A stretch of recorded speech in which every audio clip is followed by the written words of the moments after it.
তার মধ্যে পুজো আসছে, শুনছি কেউ কেউ আবার কোর্টে চলে যাচ্ছে। কোর্টের কাছে আমি আবেদন করতে পারি না, কিন্তু আমি এটুকু চাই 112 ফুট কেউ প্রতিমা করবে, তাতে স্ট্যাম্পেড হয়ে গেলে দায়িত্বটা কে নেবে? এটা আমার সাংবাদিকদের কাছে কোয়েশ্চেন। লোকাল পুলিশ 1 মাস আগে থেকে কোন জায়গায় কি পুজো হবে, কোনটা এন্ট্রি গেট হবে, কোনটা বাইরের গেট হবে, মানুষ কোথা দিয়ে ঢুকবে, মানুষ কোথা দিয়ে বেরোবে, এগুলো নিয়ে 1 মাস আগে আমি মিটিং করেছি, আপনারা জানেন। জেলা পুলিশও করেছে, রাজ্য পুলিশও করেছে, কলকাতা পুলিশও করেছে। আমার আপত্তি নেই, 112 কেন, 412 করতে পারে, কিন্তু দেখতে তো হবে যে মানুষ দেখতে গিয়ে যদি স্ট্যাম্পিডে মরে যায় পুজোর সময়। একেতে বন্যায় মানুষ মারা গেছেন, একেতে উইদাউট ট্রিটমেন্টের লোক মারা গেছেন।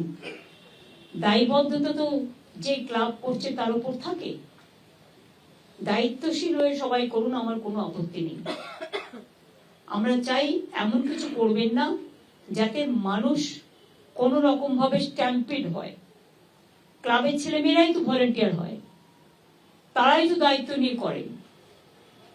সুতরাং এটা তাদের কাছে আমার রিকোয়েস্ট থাকবে, কোর্টে গিয়ে রাজনীতির কচকচানি যিনি করেন সারাক্ষণ,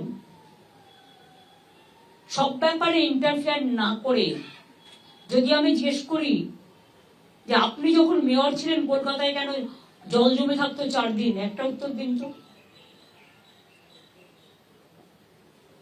ছাত্রছাত্রীদের জন্য এত টাকা নিয়েছেন কেন, যে স্টুডেন্টগুলো আন্দোলন করছিল,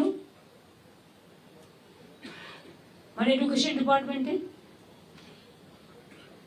কথায় কথায় কোর্ট, আর কোর্ট মানেই তো কালকে সুপ্রিম কোর্টের অর্ডার শুনেছেন।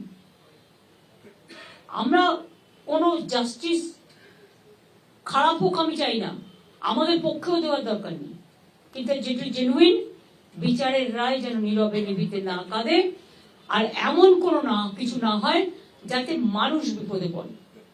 মানুষকে বাঁচিয়ে, মনে রাখবেন ল অ্যান্ড অর্ডারটা কিন্তু স্টেট সাবজেক্ট।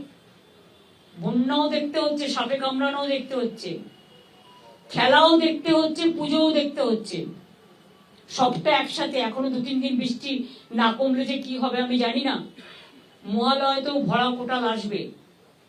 এটা একটা দিক। স্বাস্থ্য মিটিং ভালো হয়েছে।